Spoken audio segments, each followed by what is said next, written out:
Y así... Hola, muy buenas tardes, bienvenidas y bienvenidos. El día de hoy es un gusto tenerlos con nosotras. Vamos a platicar de derechos humanos en este programa que es Nuestras Voces, un programa del Centro de Derechos Humanos de las Mujeres, en donde invitamos a toda la ciudadanía a participar y precisamente hablar de eso tan importante, inalienable y universal que son los derechos humanos. Les damos la bienvenida y como un preámbulo quiero decirles que el día de hoy vamos a tener una plática muy interesante, también muy sentida porque estamos a poquitos días de celebrar, de conmemorar una tradición tan especial en México como es el 10 de mayo, el Día de las Madres. Y entonces hoy me da muchísimo gusto recibir en este estudio a 3 mujeres que además son madres y que además de ello también son unas luchadoras, unas mujeres guerreras, incansables, que han decidido dar hasta el último aliento por acceder a la justicia. Vamos a platicar de 3 casos en donde desafortunadamente ellas no están de lleno con sus hijos y con sus hijas. Me da un gusto enorme recibirlas en este foro, en el programa de Nuestras Voces. Marcela Costa, Celia Castro, Brenda Piñón. Bienvenidas y muy agradecidas por venir a platicar sobre su caso, que sé que cada uno de sus casos son dolorosos. Estas mujeres, también déjenme les comento antes de platicar con ellas, forman parte de un grupo que se organizó a partir de la sociedad civil. Ellas forman parte de un grupo que se llaman Mujeres en Lucha, cuya finalidad, entre muchas otras, es pelear, velar y fomentar el ejercicio de los derechos de sus hijos y de sus hijas, así como los de ellas mismas.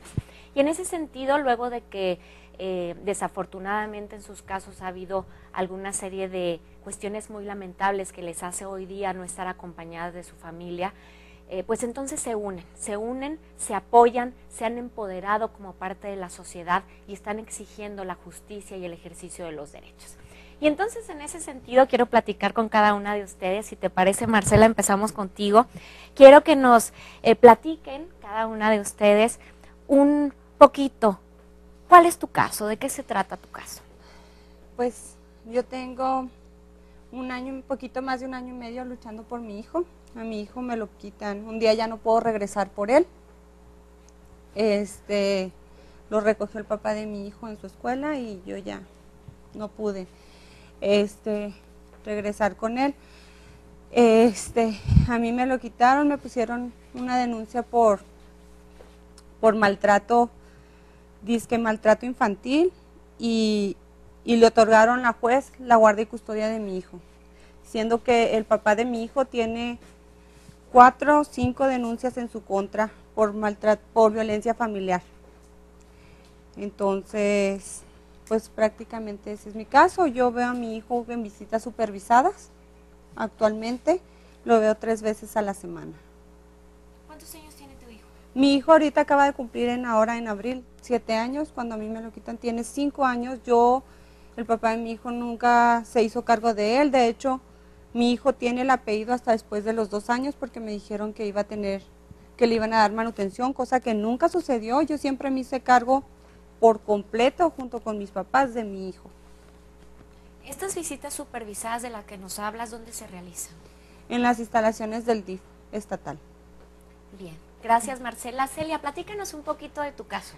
Sí, pues yo ya tengo 6 años luchando por poder recuperar y ver a mis hijos, ya que en mayo exactamente, hace ya 6 años se los llevó mi expareja a la ciudad de Monterrey. La mamá de él me los pidió prestados porque se los llevaba muy seguido, teníamos buena comunicación. Se los presto y se ponen de acuerdo, él con su mamá. Viene de Monterrey, saca a la niña de la primaria, va por mi niño, que en aquel entonces tenía 1 año y 3 meses, y la niña tenía 6 años, y vuelan ese mismo día para Monterrey. Yo me doy cuenta 2 días después, los días que yo iba a recogerlos a ellos, y nada, que me dice que ya estaban en Monterrey. Voy inmediatamente a previas a levantar una demanda, pero pues no se puede hacer nada, ya que me dicen que que la custodia es también de él también, porque en ese entonces pues no estábamos divorciados. Me voy a las instalaciones del DIF y tampoco, o sea, no pueden ayudarme, entonces iniciamos un juicio por la guardia y custodia de mis niños, pero en estos 6 años no he podido verlos. No se me otorgan convivencias, no sé actualmente dónde están viviendo, desconozco su paradero, desconozco en qué escuela van, y por eso estoy aquí ahorita en este grupo de Mujeres en Lucha.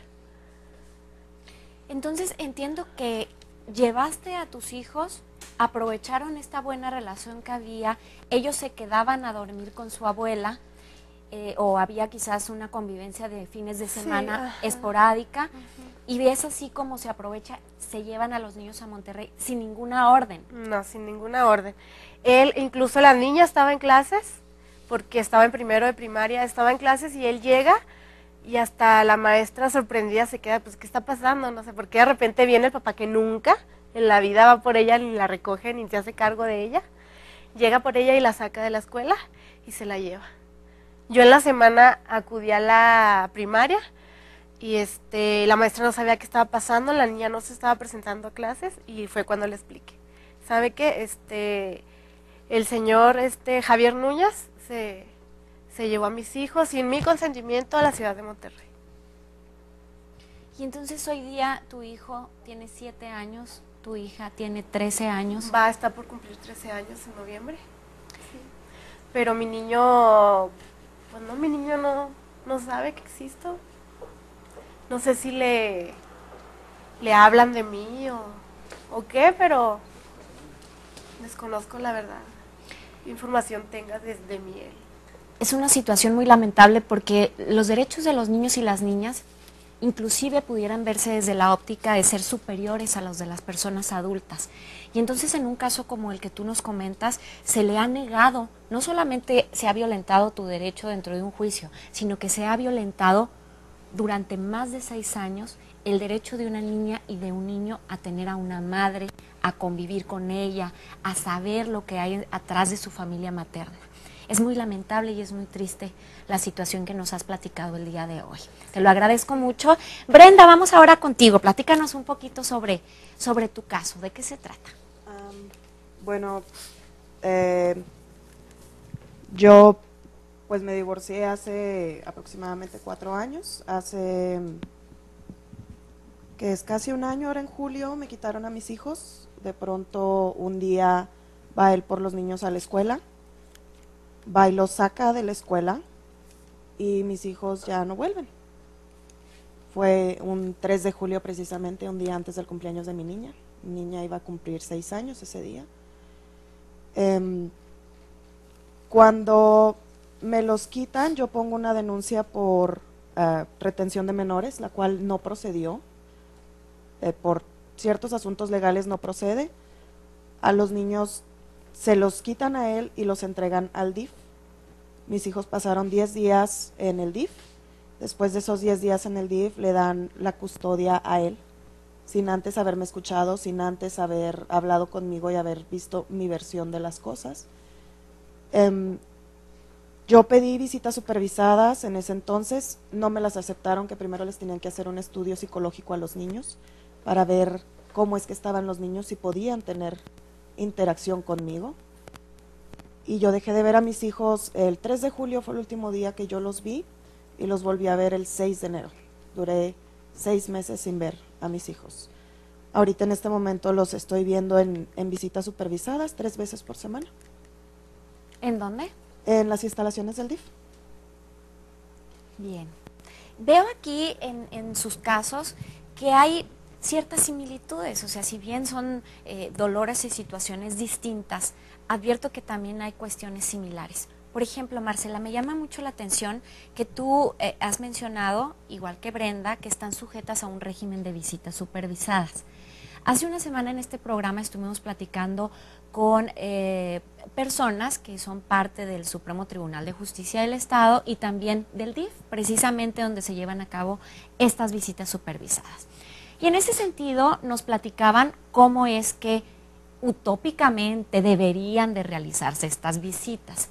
Pero yo quiero preguntárselo a ustedes porque lo viven al día a día en su vida, este desarrollo de las visitas supervisadas. Entonces, Marcela, primero, ¿por qué te dan visitas supervisadas? ¿Para qué se dan las visitas supervisadas? Pues se supone que para garantizar el bienestar del niño, porque como el padre de mi hijo va y dice que yo golpeo a mi hijo, se supone que yo no puedo convivir libremente para garantizar pues la seguridad del niño. Entonces, más que todo es por eso que me dan las visitas supervisadas. ¿Acreditan de alguna forma este maltrato que dicen que tú realizas contra tu hijo? Pues no, la verdad es que llevan a mi hijo, llevan videos donde se supone que yo lo golpeé, son fotos viejas de golpes que se llegó a dar en la escuela. Una vez se cayó y se dio aquí en el ojo y posteriormente se le puso morado y por ahí sale donde yo lo llevé. A mí nunca se me acreditó nada, porque cuando llegaron a mi hijo estaba limpio, no tenía ni un moretón. Yo le dije al Ministerio Público que por favor hiciera la investigación correspondiente y a mí me dijo que no estaba en el expediente. Le dije, ¿por qué no van a la escuela? Si yo lo golpeé tan fuerte, ¿por qué nadie se dio cuenta? ¿Por qué la maestra no se dio cuenta de que yo lo golpeé? ¿Por qué nunca faltó a la escuela? ¿Por qué yo seguí prestándolo o ellos siguieron conviviendo con el niño si yo lo golpeaba tan brutalmente? Se supone que si un niño es golpeado brutalmente, tú ya lo escondes para que nadie lo vea. Entonces, podemos decir que sin que haya una sentencia de por medio, ya te están juzgando como si tú fueras una mala madre o una criminal o... Sí, y no solo sin la sentencia, o sea, ni siquiera donde ponen la denuncia van y te investigan, o sea, nada. Yo fui, hablé y dije todo esto y me dijeron, sí señora, no hay personal, no obra. ¿Y qué pasa con las visitas supervisadas? ¿Cómo se dan? ¿Cómo se desarrollan? ¿Cómo pasa eso? Platícanos. Pues las visitas supervisadas son un espacio tan pequeño como lo que se ve aquí, somos varias familias. Y luego está un patio, que es un patio de una casa tipo de Infonavit con un árbol en medio. Ya está todo pavimentado, no tiene jueguitos, no tiene nada. Son reglas súper estrictas, los niños no pueden gritar, no pueden correr, no pueden, si cualquier ruido, o sea, son niños. Mi niño tenía 5 años en ese entonces, ahorita ya tiene 7 años. Pero pues es muy difícil, los niños se aburren de estar en un espacio tan pequeño, tú les tratas de llevar juegos, les tratas de llevar todo, pero pues ellos se aburren. Entonces, pues no sé, también no hay los psicólogos suficientes para que tomen nota, los niños a veces expresan que quieren irse a vivir contigo, que los manipulan, que todo, y no podemos hacerlo constar. Porque no hay psicólogos que estén ahí al pendiente. Discúlpeme, es que no lo escuché. Y a veces puedes hacer la manifestación. Ya cuando uno empieza el proceso, te das cuenta que tú le vas al psicólogo y le dices que manifiestas tal cosa. Pero las personas que llegan nuevas, que es cuando el niño tiene todo esto fresco, toda la manipulación está ahí al instante. Mi hijo me dijo que quería volver a vivir conmigo, que él se sentía muy incómodo. Me dijo que le hacían decir mentiras ante los juzgados, ante las autoridades. Y no hizo constar nada de eso la psicóloga. ¿Tú se lo dijiste? Sí, y en ese momento uno llega a la primeriza y te sientes asustada y no sabes qué hacer ni qué decir. Todos hablan en tu contra y tú estás viendo cómo se da la situación y nadie hace nada, nadie le hace constar nada. Llegan y manipulan a tu hijo detrás de la reja y nadie dice nada.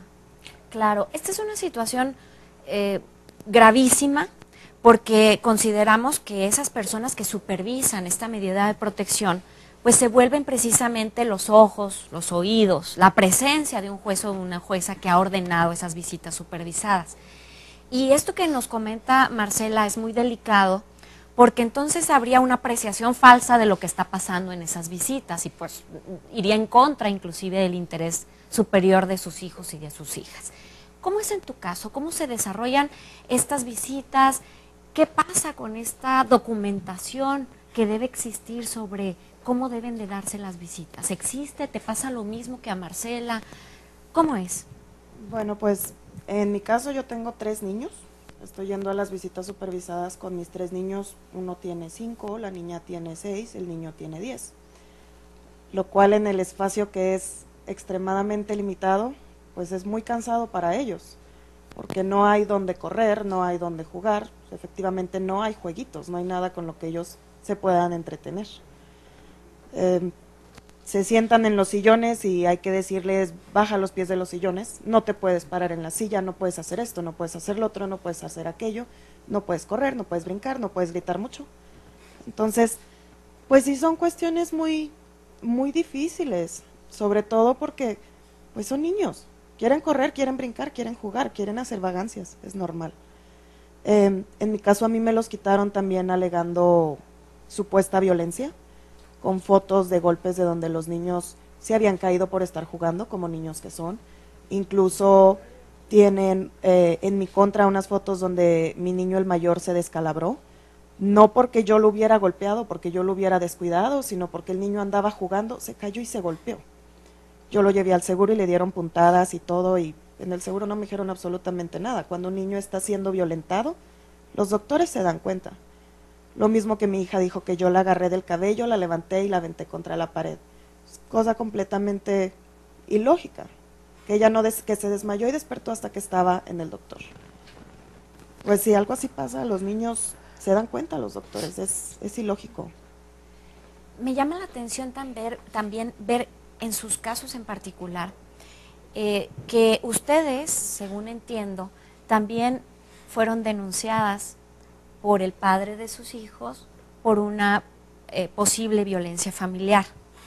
¿Qué pasa con esto? ¿Qué pasa en este sentido? Porque también tú nos platicaste, Marcela, que él tiene algunas denuncias por violencia familiar. ¿Cómo es el trato que a ustedes les han dado como posibles imputadas de un delito tan grave en contra de sus hijos? ¿Qué han encontrado aquí? Uy, pues a mí luego me criminalizaron, como yo le dije, a mí ni siquiera una investigación pudieron tener en fondo, o sea, ¿por qué no van a la escuela? ¿Por qué se los sigo prestando? O sea, cosas tan lógicas que suceden, ¿no? Luego, no, así sucedió y así sucedió. Las declaraciones, las tomaron todas como se les dio la gana, o sea, ¿cómo se dice? Tergiversaron toda la información, porque por ahí ponen a declarar a mi hermana, donde una vez lo regañé a mi hijo, y en vez de poner regaño, ponen que le pegué. O sea, son palabras que a una persona, pues no, o sea, se le hacen, pero a la hora que se lo leen, o sea, a la hora de, parece que es otra cosa.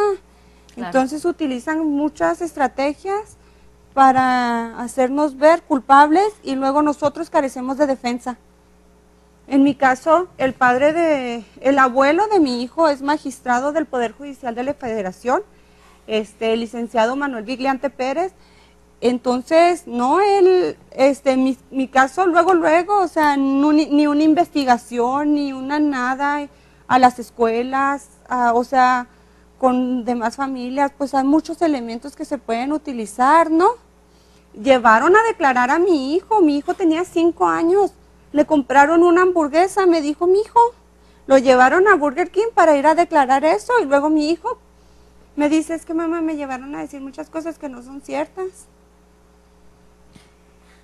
Este problema tan grave de la manipulación de niñas y niños, pero que también es de cierta forma como legitimada por las propias autoridades, ¿no? Porque en vez de actuar en consecuencia, pues también criminalizan a las madres. Y esto tiene que ver con la idea de que aquella madre que se atreve a salirse un poquito de lo que está instituido como lo normal, pues entonces ya nos hacen parecer como si fuéramos malas personas, malas mujeres, lo peor que existe. Pero a la par, por ejemplo en el estado de Chihuahua, siendo un estado con el primer lugar en embarazos de adolescentes sin un padre, donde también tenemos desafortunadas estadísticas en relación a papás que son omisos en el cuidado de sus hijos, en el abandono de sus obligaciones. El Estado tiene una tendencia a criminalizar a la mamá que sí está presente. Y por otro lado al papá lo lo invisibiliza, como si no existiera esta problemática. ¿En tu caso ha pasado algo así también? En mi caso fue, digamos que un poquito diferente, ¿no? Sí, es básicamente lo mismo. Yo le pongo a él denuncia por violencia en mi contra en octubre del 2012, lo cual no hubo ni siquiera una audiencia rápida.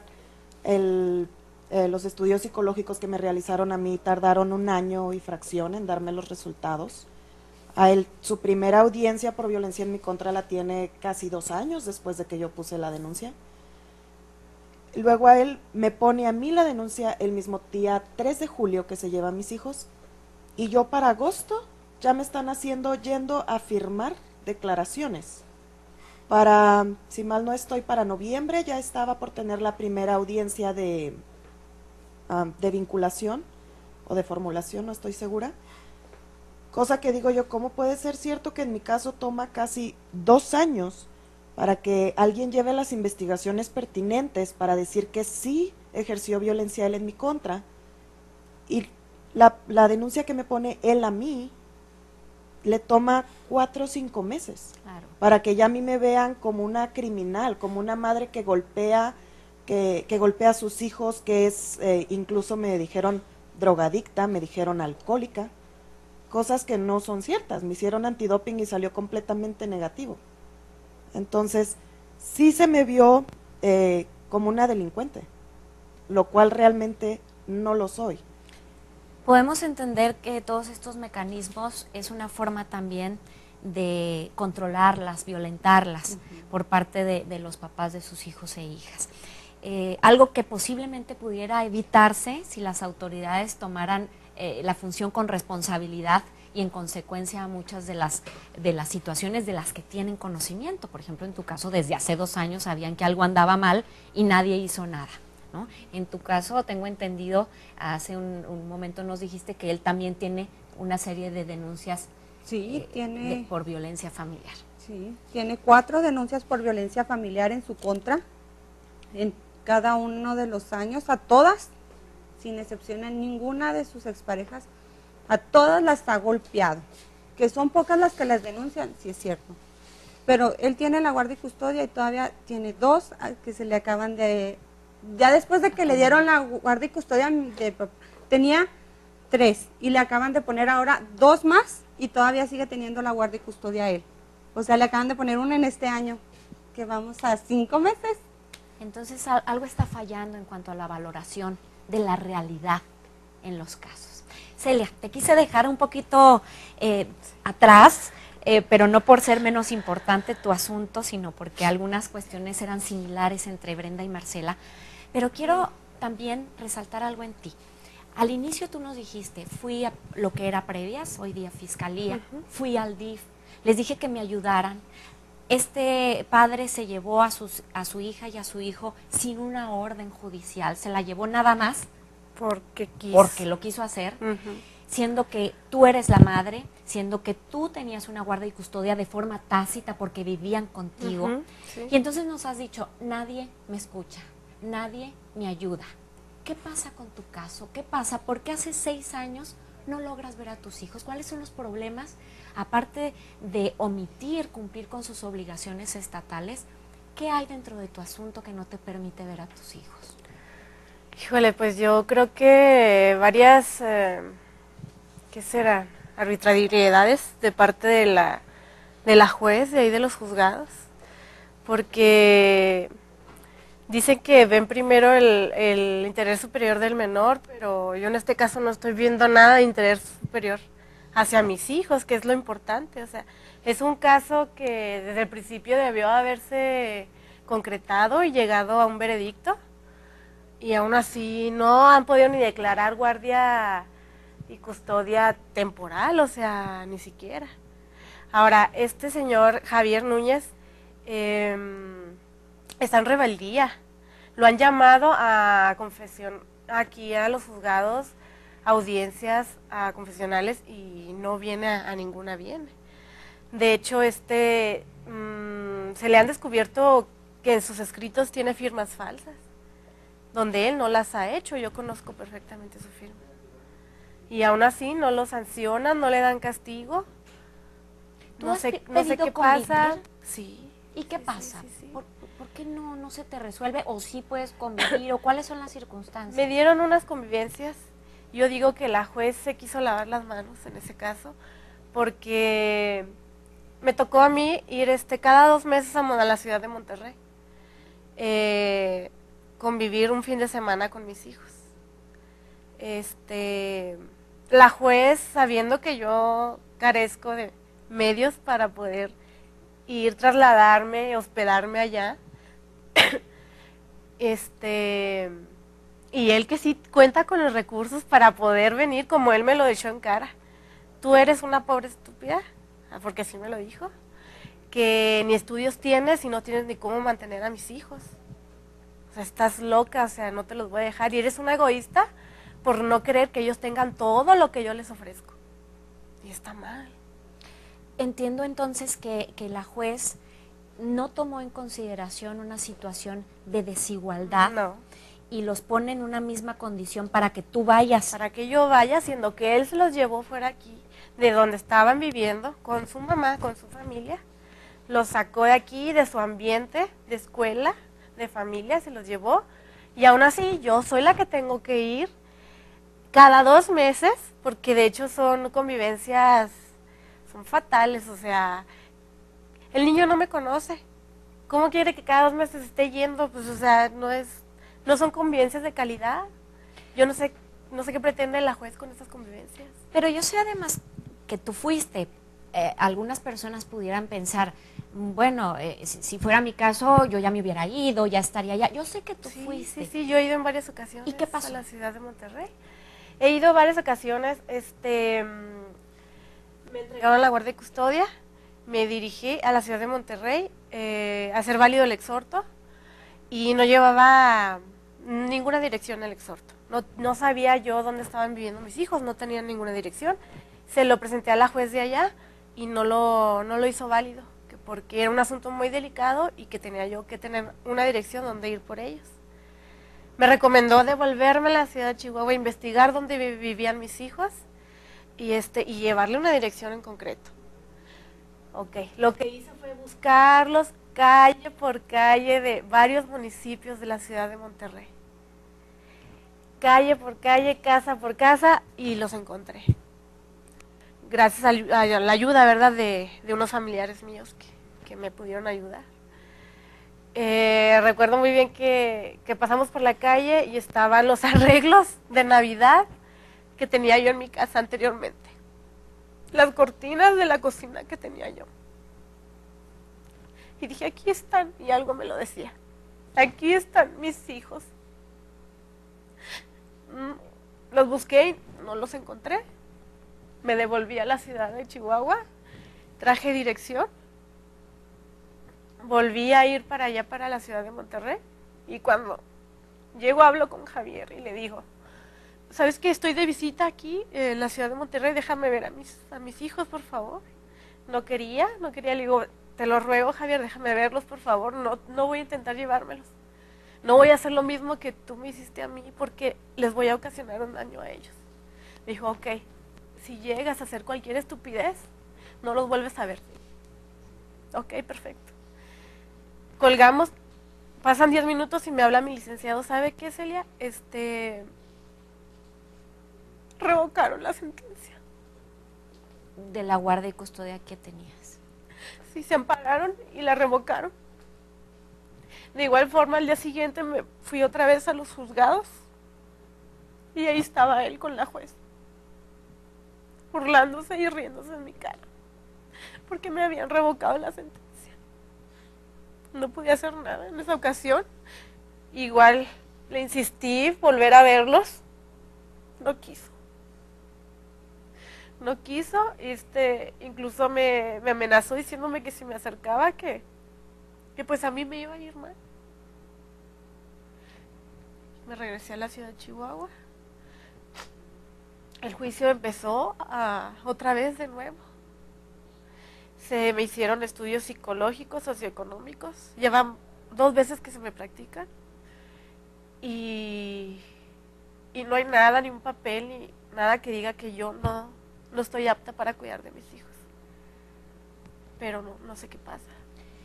En tu caso hay una evidente sustracción ilegal de una niña y de un niño, no está sustentada por ninguna orden, inclusive, aunque hubiese una orden judicial en donde un juez o una jueza otorga guardia y custodia, eso no quiere decir que mamá y papá, la otra persona no tenga derecho a ver, a convivir, a formar parte del desarrollo de los hijos y de las hijas. Pero en tu caso, aparte, hay un delito que no necesitamos ser eruditos en el derecho para saber que hay una sustracción ilegal. Sí. Pero entonces me dices, llego a fiscalía y me dicen que no.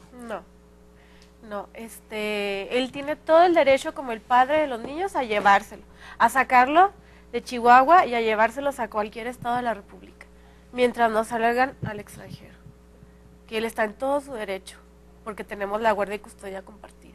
Entonces no hay una denuncia, no pudiste... Sí, yo he ido en varias veces y he vuelto varias ocasiones a la fiscalía y de hecho ya hasta mi carpeta cerraron porque dijeron no.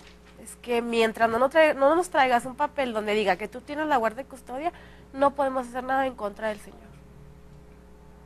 En el DIF igual.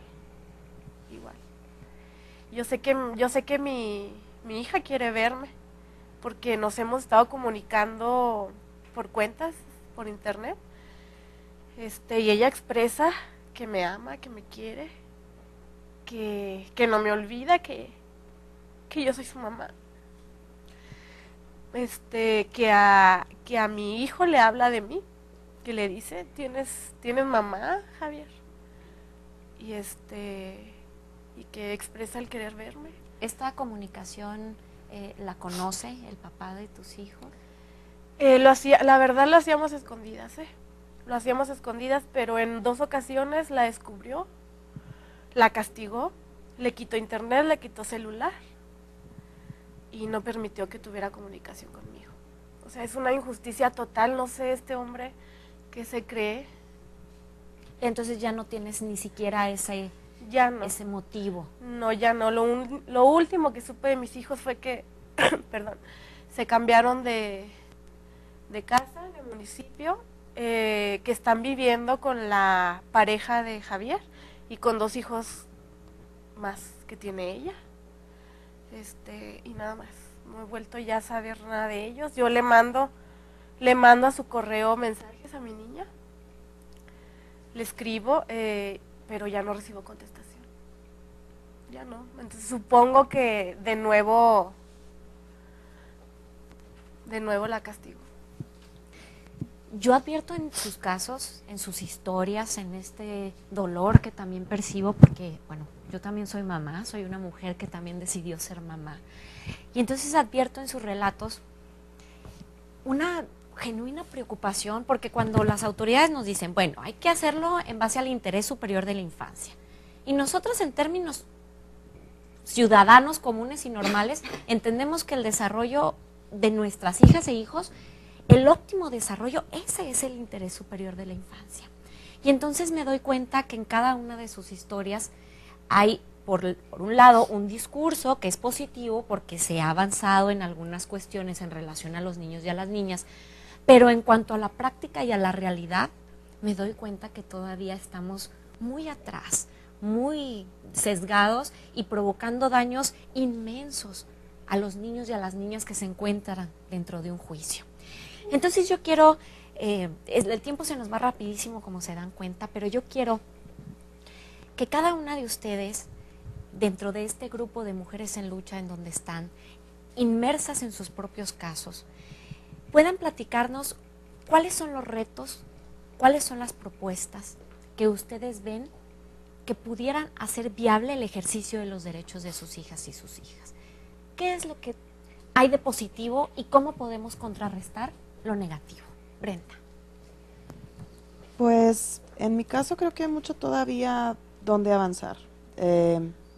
Creo que no está mal lo que viene siendo las visitas supervisadas. Hay quienes sí las requieren, hay quienes sí les es necesario. En mi caso realmente no lo es así.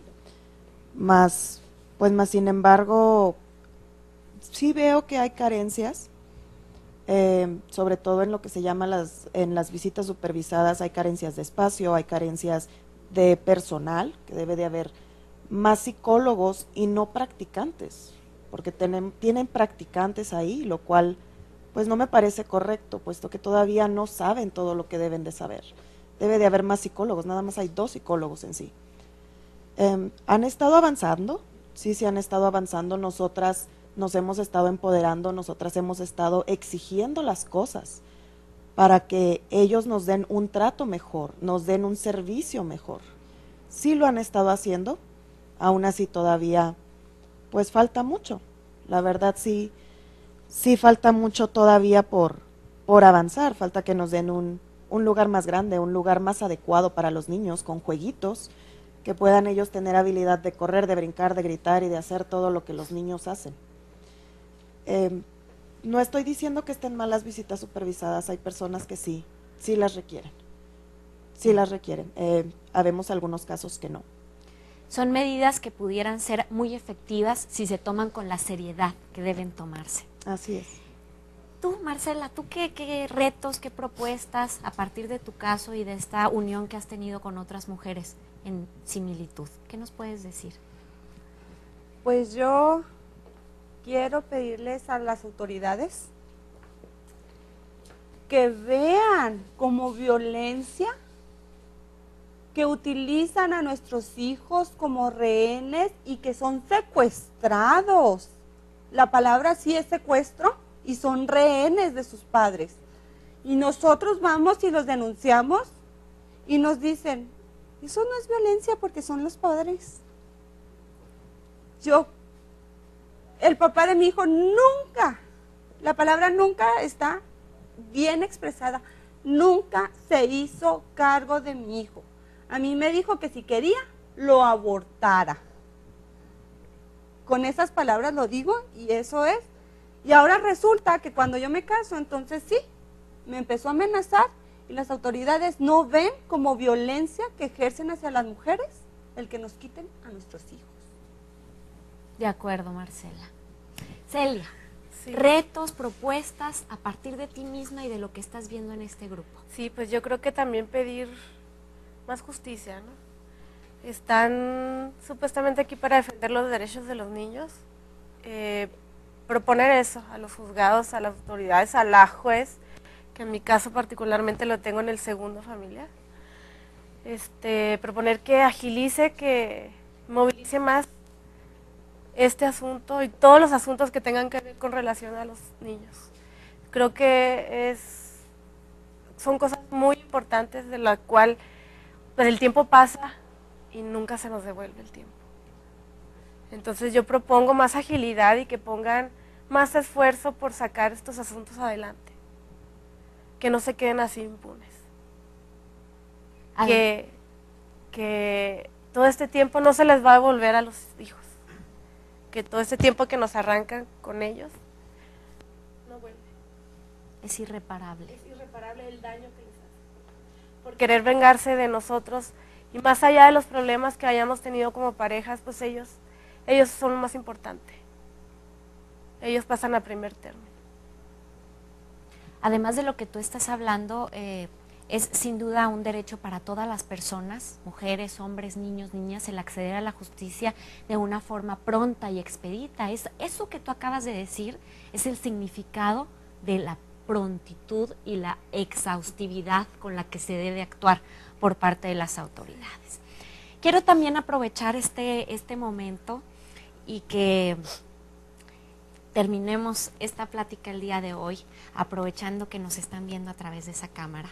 Brenda, ¿algún mensaje en este preámbulo que tenemos del Día de las Madres? ¿Algún mensaje especial para tus hijos? Sí, los amo más que a mi vida, los adoro. Me duele mucho que este Día de las Madres no lo voy a poder pasar con ustedes. Y no voy a dejar de luchar. No voy a dejar de luchar, no los voy a dejar a un lado, nunca los voy a dejar. Quiero recuperarlos, quiero que estén otra vez conmigo. Yo en ningún momento voy a tratar de quitar a su papá de sus vidas, porque ante todo, ustedes tienen derecho de ver a su padre, más allá de todos los problemas que él y yo tengamos. Y los amo, son lo más importante para mí. Gracias, Brenda. Marcela. Álvaro, te amo con todo mi corazón. Desde el día que supe que estabas en mi vientre y tomé la decisión de tenerte. Y me entregaste la invitación para el Día de las Madres. Espero que te lleven, mi amor, porque tú siempre me invitas a todos lados y yo siempre voy. No es que no quiera ir, es que a veces no me permiten estar contigo, mi amor. Te amo. Te amo. Gracias, Marcela. Celia. Sí, pues, Jessica, Javier, estoy aquí, mis niños, para decirles que no me fui, que nunca los dejé, nunca los abandoné, que desde el momento en que se los llevaron, he luchado por poder recuperarlos, que me ha sido imposible por otras razones el poder verlos, pero que los amo inmensamente y que espero que sea el último 10 de mayo que paso sin ustedes. Los amo, mis niños, los amo con todo mi corazón y aquí estoy y nunca me fui. Soy su madre y aquí me tiene. Muchas gracias. Muchas gracias a las tres por haber compartido este espacio el día de hoy, por estar hablando de la maternidad desde otro enfoque, un enfoque que a veces no se visibiliza, un enfoque doloroso, en donde mamás desafortunadamente también tienen que padecer violencia en una de las peores o más crueles formas, que es a través de sus hijas y de sus hijos. Y pues lo único que me queda decir a manera de reflexión es que el día de hoy hemos platicado de cosas muy interesantes, de realidades que nos llevan a pensar en la necesidad urgente de cambios reales que de ninguna manera sigan justificando que niños y niñas estén creciendo con una falta de amor, con una falta de cuidado, con un desarrollo integral. Entonces, a las autoridades creo que es el momento en que dejemos de actuar en el discurso y que empecemos a actuar en la realidad. Necesitamos gente, personal capacitado en estas áreas. Debemos de tomar en serio los derechos de los niños y las niñas. Ellos son personas que requieren cuidados y tratamientos especiales y diferenciados. No pueden ser tratados como adultos. Por eso la misma ley nos dice: los niños y las niñas en el ejercicio de sus derechos son superiores inclusive al ejercicio de los derechos de las personas adultas. Por otro lado, también necesitamos padres, madres, sociedad comprometida, no en un discurso como de que faltan valores y no, en un discurso real en donde hijos e hijas necesitan para su sano desarrollo mamás y papás felices, mamás y papás libres, fuera de todo tipo de violencia. Necesitamos entonces, si en verdad queremos un México mejor, un Chihuahua próspero, necesitamos hacer que la semilla en esos niños y niñas germine, que crezcan en libertad, que crezcan rodeados de amor, que crezcan rodeados de una realidad más saludable para ellos y para ellas. Ya México tiene muchos problemas, dejemos de darle más problemas a esos niños y a esas niñas que no lo merecen. Quiero darle las gracias al staff de Antena TV, muchísimas gracias como siempre por acogernos tan bonito en este estudio. Las gracias también a Paola Sainz, que es nuestra productora del Centro de Derechos Humanos de las Mujeres. Y pues muchísimas gracias por habernos acompañado el día de hoy con estas guerreras en lucha que de ninguna manera dejarán que se sigan violentando los derechos de sus hijas y de sus hijos. Muchas gracias, feliz Día de las Mamás a esas mujeres que por decisión y por libertad decidieron ser madres. Muchísimas felicidades a ustedes todos los días de su vida. Y a mi mamá, te amo, mami. Muchísimas gracias.